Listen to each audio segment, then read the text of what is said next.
పూలు ధరించేటువంటి మహిళలంతా బజారు వ్యక్తులే అనేసని సంబోధించినటువంటి పాస్టర్ సాల్యం రాజు పట్ల తీవ్ర వ్యతిరేకతలు కనబడుతున్నటువంటి పరిస్థితి. ఏదైతే చిలకలూరుపేట పాస్టర్ అయినటువంటి సాల్యం రాజు చేసినటువంటి వాక్యాల పట్ల తిరుపతిలో మహిళా సంఘాలు, అదే రకంగా హిందూ సంఘ నేతలంతా కూడా అతని మీద ఏదైతే ఎస్వి యూనివర్సిటీ పోలీస్ స్టేషన్ పరిధిలో కంప్లైంట్ ఇవ్వడం జరుగుతుంది. ఒకసారి మనం చూడొచ్చు, ఎవరైతే సాల్యం రాజు చేసినటువంటి వాక్యాలకు నిరసనగా మహిళలంతా కూడా ఆ యొక్క పూలు ధరిస్తూ వాళ్ళ యొక్క నిరసన తెలియజేస్తున్నటువంటి పరిస్థితి. ఏదైతే సాంప్రదాయబద్ధంగా పూలు అనేది ప్రతి మహిళ ధరిస్తూ ఉంటారు. అయితే ఆ రకంగా సంబోధించడం ఎంతవరకు కరెక్ట్ అంటూ మహిళలంతా కూడా ఆవేదన వ్యక్తం చేస్తున్నటువంటి పరిస్థితి. ఒకసారి మనం మహిళలతో మాట్లాడేటువంటి ప్రయత్నం చేద్దాం. చెప్పండమ్మా, ఆ వాక్యాల పట్ల ఎలా చూస్తున్నారు మీరు? నమస్తే అండి, జై శ్రీరామ్. సో పూలు పెట్టుకున్న ప్రతి మహిళ కూడా బజారు స్త్రీ అనే వ్యాఖ్య అనేది మహిళా సంఘాలకు కానీ హిందూ సంఘాలకు కానీ తీవ్ర ఆందోళన అలానే ఆగ్రహాలని గురి చేస్తుంది. ఎందుకంటే ఇప్పుడు వేరే రిలీజియన్ వాళ్ళని కానీ సాంప్రదాయాలని కానీ క్వశ్చన్ చేసేకి ఎవరు ముందుకు రారు. కానీ హిందువులు అనే పాటికి మాత్రం ఎక్కడ లేని విచ్చలవిడితనంగా కమెంట్స్ చేయడం జరుగుతుంది. అదేవిధంగా ఈ పూలు పెట్టుకోవడం ముస్లిమ్స్ పెట్టుకుంటారు, క్రిస్టియన్స్ పెట్టుకుంటారు, హిందువులు పెట్టుకుంటారు. పూలు పెట్టుకునే ప్రతి స్త్రీని కూడా ఈ విధంగా అవమానకరంగా మాట్లాడడం అనేది అది అంత అప్రోప్రియేట్గా అనిపించడం లేదు.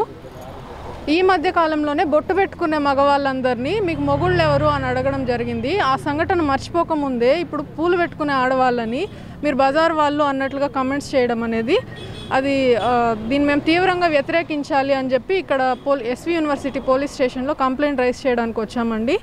సో సాలెం రాజుని ఇమీడియట్గా అరెస్ట్ చేయాలని, అతనికి ఇచ్చే పనిష్మెంట్ ఎలా ఉండాలంటే ఇంకా మీదట ఎవరైనా ఇలాంటి చెత్త కామెంట్స్ చేసే ముందు ఒకటికి 2 సార్లు ఆలోచించుకొని మాట్లాడే విధంగా తనకి తీవ్రమైన శిక్షలు అమలు చేయాలని చెప్పి గవర్నమెంట్ని వేడుకుంటూ ధన్యవాదాలు. జై శ్రీరామ్. మీరు చెప్పండమ్మా, ఈ వాక్యాల పట్ల మీరు ఎలా చూస్తున్నారు? నమో వెంకటేశాయ. ప్రతి ఒక్కరూ హిందువులు అంటే అంత చులకనైపోయింది. అది మెజార్టీ హిందువులు ఉండి కూడా వీళ్ళ దగ్గర ప్రతిసారి వర్గర్గా నీచంగా మాట్లాడిన తర్వాత మళ్ళీ అందరూ పోలీస్ స్టేషన్లో కంప్లైంట్ ఇస్తే అప్పుడు మళ్ళీ సారీ చెప్పడం, ఇది కంటిన్యూగా ప్రాసెస్ అయిపోయింది. కాబట్టి ఒక్కసారి జీవితంలో కోలుకొని దెబ్బ కొట్టి వాళ్ళని శిక్షిస్తే ఇంకోసారి మాట్లాడరు.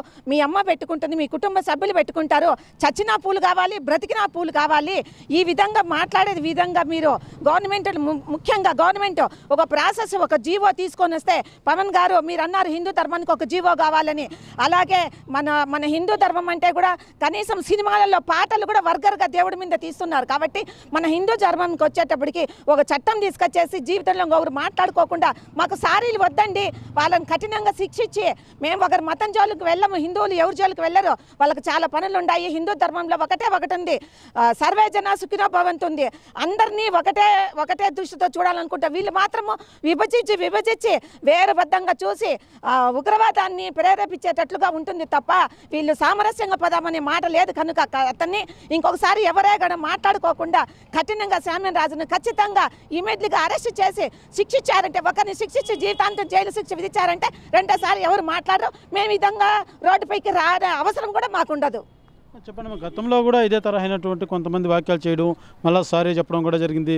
మీరు ఎలా చూస్తున్నారు? గతంలో కూడా అజయ్ బాబు అనే అతను బొట్టు పెట్టుకున్న మగవాళ్ళందరికీ మొగుళ్ళు ఉన్నారా అని అడిగాడు. అతనికి బుర్ర ఉందో లేదో తెలియదు, ఎట్లా మాట్లాడతాడో ఆ మాట. ఇన్ని రోజులు హిందూ దేశంలో పుట్టి ఆ మాట మాట్లాడుతున్నాడంటే అతనికి బుర్ర లేదు. ఆ రోజు సాయంత్రమే ఒప్పుకున్నాడు, క్షమించమని అడిగాడు. మళ్ళీ ఇంకొక వెధవలేశాడు, సాలెం రాజు, చిలకలూరిపేట. అతనేమంటున్నా అంటే పూలు పెట్టుకునే వాళ్ళందరూ బజారు మహిళలు అన్నారు. బజారు మహిళలు అంటే ఏంటో నీకు తెలుసా సాలెం రాజు? బజారు మహిళలు అంటే ఎవరు? పూలు పెట్టుకునే వాళ్ళు అంటున్నావు. మీ అవ్వ పెట్టుకోలేదా? మీ ముత్తవ్వ పెట్టుకోలేదా? మీ అమ్మ పెట్టుకోలేదా? ఒకసారి ఇంటికి వెళ్ళి అడిగి చూడు, వాళ్ళందరూ పెట్టుకున్నారా లేదా? వాళ్ళెవరో కన్ఫర్మ్ చేసుకున్న తర్వాత మాట్లాడింటే బాగుండేది ఈ మాట నువ్వు. కానీ నోటి దోల అనేది ఈరోజు నీ నెత్తికి తెచ్చుకున్నావు. మేము పోలీస్ స్టేషన్లో కంప్లైంట్ ఇస్తున్నాము, దీని గురించి స్పందించాలి నువ్వు. తర్వాత ఈ ఆంధ్రప్రదేశ్ గవర్నమెంటు ఇట్లాంటి ఎదవలకి గట్టిగా పనిష్మెంట్ ఇవ్వాలని మహిళల తరపున, హిందూ సంఘాల తరపున కోరుకుంటున్నాను. చూస్తున్నాం, మరి పెద్ద ఆవిడ ఉంది. ఏమో మన హిందూ సంఘంలో కూడా పూలను కావచ్చు, బొట్టు కావచ్చు, గాజులు కావచ్చు 5వ తనంగా భావిస్తూ ఉంటారు. ఈ రకమైనటువంటి వాక్యాలు మీరు ఎలా చూస్తున్నారు?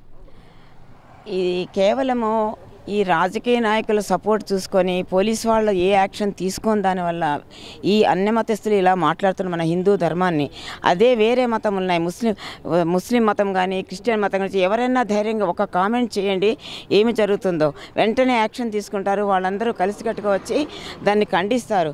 మన హిందువుల్లో ఐక్యమత్యం లేని దానివల్ల అందరూ హిందువులందరూ కోఆపరేట్ అయ్యి ఇలాంటివన్నీ ఖండించకపోతే ఇలా మన బతుకులు సాగుతూనే ఉంటాయి.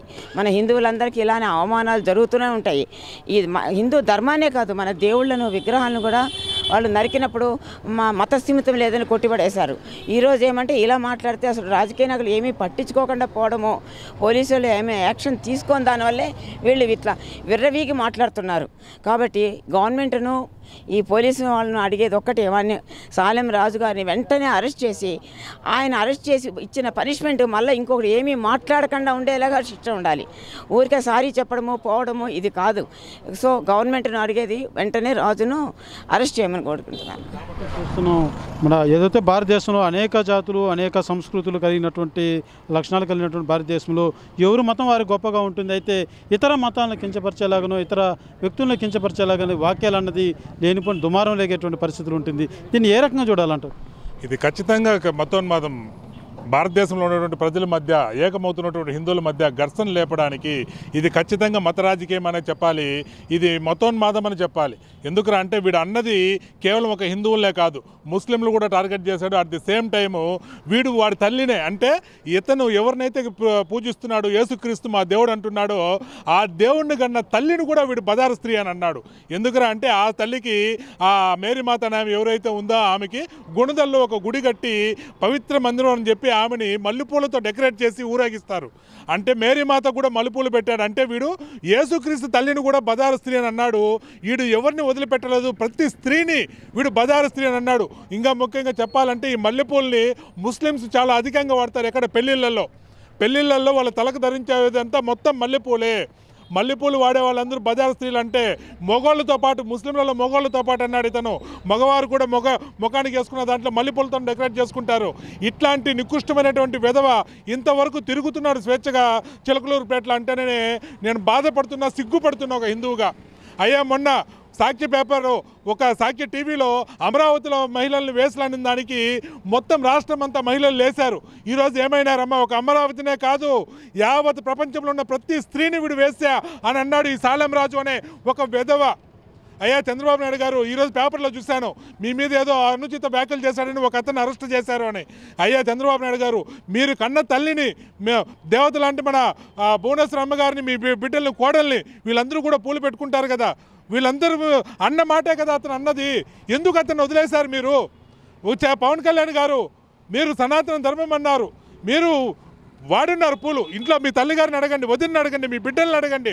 మీరు ఖచ్చితంగా మల్లెపూలు పండగ వచ్చినా శుభకార్యం వచ్చినా గుడికి పోయినా మల్లెపూలు అనేది ప్రతి స్త్రీ వాడతారు. అయినా మీరు పట్టించుకోలేదు.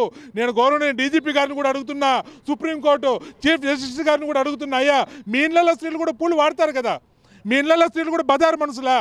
మీరు ఎందుకు ఉపేక్షించి సైలెంట్గా ఉన్నారు? దేనికోసం? ఏ రాజకీయ ఓటు బ్యాంక్ కోసం మీరు సైలెంట్గా ఉన్నారు? ఇది ఏమాత్రం క్షమించరానిది. పార్టీలకు అతీతంగా, కులం మతాలకు అతీతంగా ఇట్లాంటి పిచ్చు కుక్కల్ని తరిమి కొట్టాల. ఖచ్చితంగా ఈ పార్టీకి అతను లోపల వేసి ఉండాలి, కానీ వేయలేదు. మేము సోమవారం దాకా చూస్తాం. ఖచ్చితంగా సోమవారం లోపల అరెస్ట్ కాకపోతే ఈ తీవ్రమైనటువంటి నిరసన ఉధృతంగా మేము ధర్నా కార్యక్రమాలు చేపడతామని తెలియజేస్తున్నా. గౌరవ ముఖ్యమంత్రి వాళ్ళు దయచేసి ఇలాంటి పేడ పురుగుల్ని బయట తిరగనివద్దండి, అరెస్ట్ చేయండి, ధర్మాన్ని కాపాడండి. ఏదైతే సాల్యం రాజు చేసినటువంటి వాక్యాల పట్ల మహిళలు అదే రకంగా హిందూ సంఘాలంతా కూడా బగ్గుమంటున్నాయని చెప్పాలి. ఇది కేవలం ఏ ఒక్క మహిళకు సంబంధించినటువంటి విషయం కాదు, ప్రతి ఒక్క ప్రపంచంలో ఉన్నటువంటి మహిళలందరినీ కూడా కించపరిచినట్టే. కాబట్టి రాజకీయ నాయకులు కూడా ఎందుకు మౌనం వహిస్తున్నారో అర్థం కాలేదు. మీ ఇంట్లోనూ స్త్రీలు ఉంటారు, యావత్ ప్రపంచంలోనూ స్త్రీలు ఉన్నారు. ఒక స్త్రీని అవమానిస్తే ప్రతి ఒక్కరు కూడా రోడ్డు ఎక్కాల్సిన అవసరం ఎంతైనా ఉందంటూ కూడా వీళ్ళు ఆవేదన వ్యక్తం చేస్తున్నటువంటి పరిస్థితి. అయితే సాల్యం రాజు మీద ఎస్వి యూనివర్సిటీ పరిధిలో ఉన్నటువంటి పోలీస్ స్టేషన్కి వచ్చి కంప్లైంట్ ఇవ్వడం జరిగింది. అతన్ని వెంటనే అరెస్ట్ చేయలేదంటే మాత్రం ఖచ్చితంగా రానున్నటువంటి రోజుల్లో దీన్ని పెద్ద స్థాయిలో తీసుకెళ్ళి ఒక ఉద్యమంలాగా తీసుకెళ్ళి ఈ హిందూ సంఘాలు అదే రకంగా హిందువులకు మనోభావాలు దెబ్బతినకుండా ఉండేందుకు ఎంతవరకైనా మేము పోరాటం చేస్తామంటూ కూడా హెచ్చరికలు జారీ చేస్తున్నటువంటి పరిస్థితి మాత్రం నెలకొందని చెప్పాలి. కెమెరా పర్సన్ కోటితో సురేష్, RTV, తిరుపతి. ఇండియా పాకిస్తాన్ తాజా అప్డేట్స్ కోసం డౌన్లోడ్ చేసుకోండి RTV లైవ్ యాప్.